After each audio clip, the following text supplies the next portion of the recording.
অর্থনীতি অনার্স প্রথম বর্ষের সকল ছাত্রছাত্রীদেরকে জানাই আন্তরিক শুভেচ্ছা ও অভিনন্দন।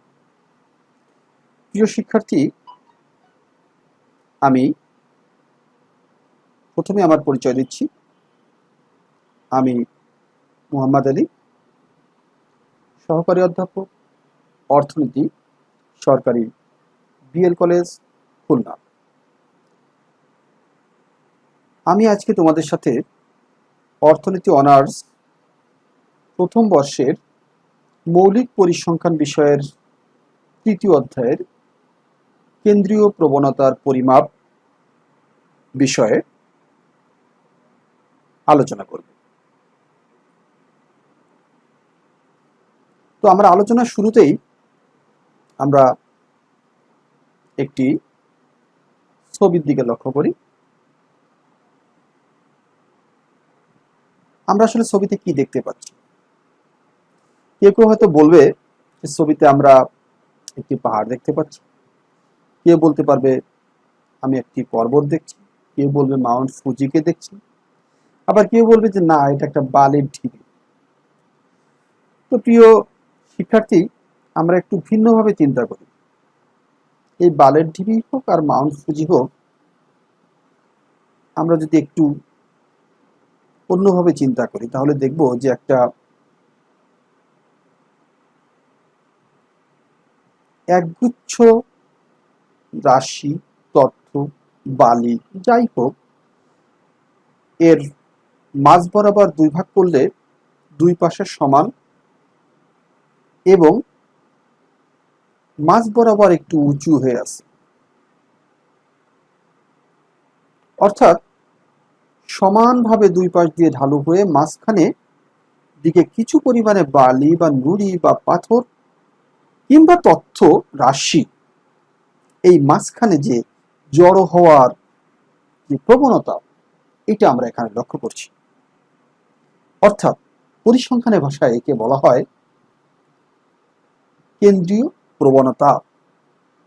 তাহলে আজকে আমাদের পাঠ কি হবে? কেন্দ্রীয় প্রবণতার পরিমাপ। তো আমরা শুরুতে আসি যে কেন্দ্রীয় প্রবণতা কি জিনিস।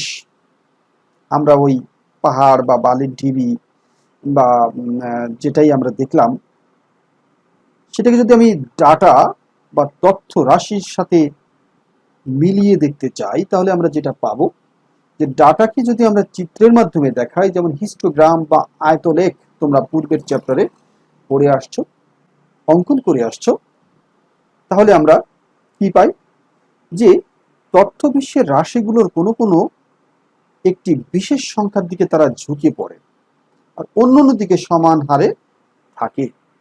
এই কোনো একটি রাশি বা সংখ্যার দিকে যে ঝুঁকে পড়ার বৈশিষ্ট্য, তাকে বলা হয় সেন্ট্রাল টেন্ডেন্সি বা কেন্দ্রীয় প্রবণতা। অন্যভাবে বলা যায় যে অবিন্যস্ত স্কোর বা তথ্যগুচ্ছকে যদি পৌনঃপুনভাবে বন্টনে সাজানোর পর দেখা যায় যে বেশিরভাগ বন্টনের মাঝামাঝি শ্রেণীগুলোতে তারা ঘনীভূত হয় এবং উপরের এবং নিচের শ্রেণীগুলোতে ক্রমান্বয়ে পৌনঃপুন তারা কম থাকে।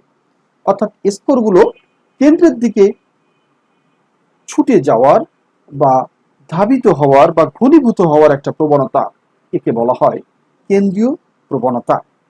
এই কেন্দ্রীয় প্রবণতার পরিমাপক হচ্ছে গড়, মধ্যক এবং প্রচুরক। আমরা দেখে নিলাম যে কেন্দ্রীয় প্রবণতার পরিমাপকগুলো। প্রিয় শিক্ষার্থী, আমরা এবার শুরুতে আসি গড় কি জিনিস। গড় হচ্ছে এক কথায় বলতে পারি যে সবাইকে সমানভাবে ভাগ করে দেওয়ার মতো একটা বিষয়, যে সবাই যেন সমান পায়, এটা হচ্ছে অ্যাভারেজ বা গড়। আর মধ্যক বা মিডিয়ান বা মধ্যমা, অর্থাৎ যে বিষয়টি ঠিক মাঝখানে থাকবে, যে রাশিটি, যে তথ্যটি ঠিক মাঝখানে থাকবে, সেটি হচ্ছে মধ্যক বা মধ্যমা। এরপর আছে প্রচুরক, অর্থাৎ যেটি প্রচুর পরিমাণে থাকবে, যেটি বেশি পরিমাণে থাকবে, যেটি সর্বাধিকবার ব্যবহৃত হবে, সেই বিষয়টি। এবার আমরা আসি গড়। একই জাতীয় কতগুলো রাশির সমষ্টিকে রাশিগুলোর মোট সংখ্যা দ্বারা যদি আমরা ভাগ করি, তাহলে যে ভাগফলটি আমরা পাবো তাকে বলা হয় ওই রাশিগুলোর গড়। অন্যভাবে আমরা বলতে পারি যে গড় হচ্ছে একাধিক রাশি সংখ্যার একটা মান। আমরা যদি মনে করি বা তুমি যদি মনে করো যে 5 জন মানুষের গড় বয়সকে তুমি হিসাব করতে চাও, সেখানে 5 জন মানুষের বয়স যদি হয় 10 বছর, 14 বছর, 21 বছর, 28 বছর, 33 বছর, তাহলে এদের গড় বয়স কত হবে? এখানে 5টা সংখ্যা দেওয়া আছে, এইটা আমরা একটা রাশিকে ধরে নিলাম। তো এখানে আমরা গড় বের করতে গেলে এই 5 জন মানুষের গড় বয়স বের করতে যেতে হবে। তাহলে 5 জন মানুষের বয়সকে আগে সমষ্টি বা যোগফল বের করে নিব, এবং তাকে যেহেতু মানুষের বা লোক সংখ্যা 5, তাই আমরা 5 দিয়ে ভাগ করব। তাহলে আমরা যেটা পেয়ে যাব সেটা হচ্ছে গড়। অর্থাৎ আমরা উদাহরণগুলোকে এভাবে করতে পারি যে সবগুলো সংখ্যার যোগফলকে 5 দিয়ে ভাগ করলাম। তো প্রিয় শিক্ষার্থী, গড় জিনিসটা একটু ধারণা তোমরা পেয়ে গেছো আশা করি। এবার আমরা গড়ের প্রকারভেদ শিখব। গড় মূলত 4 প্রকার। একটা হচ্ছে গাণিতিক গড় বা যোজিত গড়, বা আমরা যেটাকে গড় বলে থাকি, ইংরেজিতে বলা হয় অ্যারিথমেটিক মিন গড়। এরপরে আছে জ্যামিতিক বা গুণোত্তর গড় বা জিওমেট্রিক মিন, তরঙ্গ গড়, উল্টন গড় বা বিবর্ত গড় যাকে বলা হয় হারমোনিক মিন, দ্বিঘাত গড় বা কোয়াড্রাটিক মিন। গাণিতিক গড় কি জিনিস? যে কতগুলো সংখ্যার সমষ্টিকে মোট সংখ্যা দ্বারা ভাগ করলে যা পাওয়া যাবে তাকে আমরা গাণিতিক গড় বলি। এই গাণিতিক গড়ের কতগুলো সূত্র আছে, যেমন বিচ্ছিন্ন তথ্যের ক্ষেত্রে আমরা ধরতে পারি যদি x চলকের n সংখ্যক মান থাকে x1 x2 x3 dot dot dot dot xn পর্যন্ত, তবে এদের গাণিতিক গড় হবে x1 plus x2 plus x3 dot dot dot dot xn plus xn by n, অর্থাৎ summation i equal to 1 to n x by n, একে সংক্ষেপে আমরা সামেশন x বাই n দ্বারাও প্রকাশ করে থাকি। তো শিক্ষার্থী, আমরা এবার শিখব গাণিতিক গড়ের নির্ণয়ের জন্য কতগুলো সূত্র।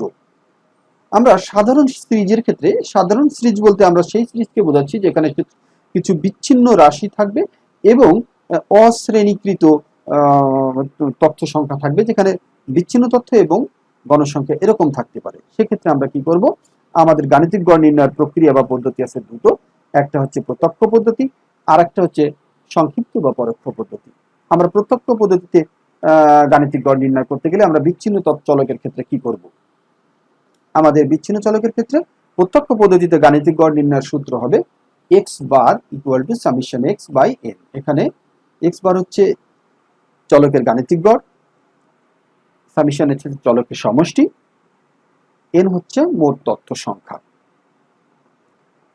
এবারে আমরা দেখব যে এই প্রত্যক্ষ পদ্ধতিতে অশ্রেণীকৃত তথ্য নিবেশনের ক্ষেত্রে আমরা কিভাবে গাণিতিক গড় নির্ণয় করতে পারি। অর্থাৎ যদি গণসংখ্যা দেওয়া থাকে সেক্ষেত্রে আমরা এই প্রত্যক্ষ পদ্ধতিতেই আমরা কিভাবে এটাকে সমাধান করব। তো প্রত্যক্ষ পদ্ধতিতে গাণিতিক গড় নির্ণয়ের যে সূত্রটি সেটি হলো x bar equal to summation f x by n। এখানে ক্যাপিটাল এন আমরা ব্যবহার করছি, ক্যাপিটাল এনটা হচ্ছে সামেশন f। তো আমরা এখানে জেনে নিই যেখানে x বার হচ্ছে চলকের গাণিতিক গড়,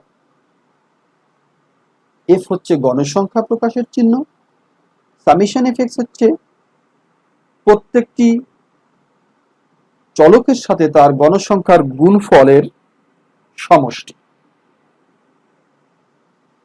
n হচ্ছে মোট তথ্য সংখ্যা। তাহলে আমরা একটা জিনিস বুঝে গেলাম যে যদি কোনো চলকের ক্ষেত্রে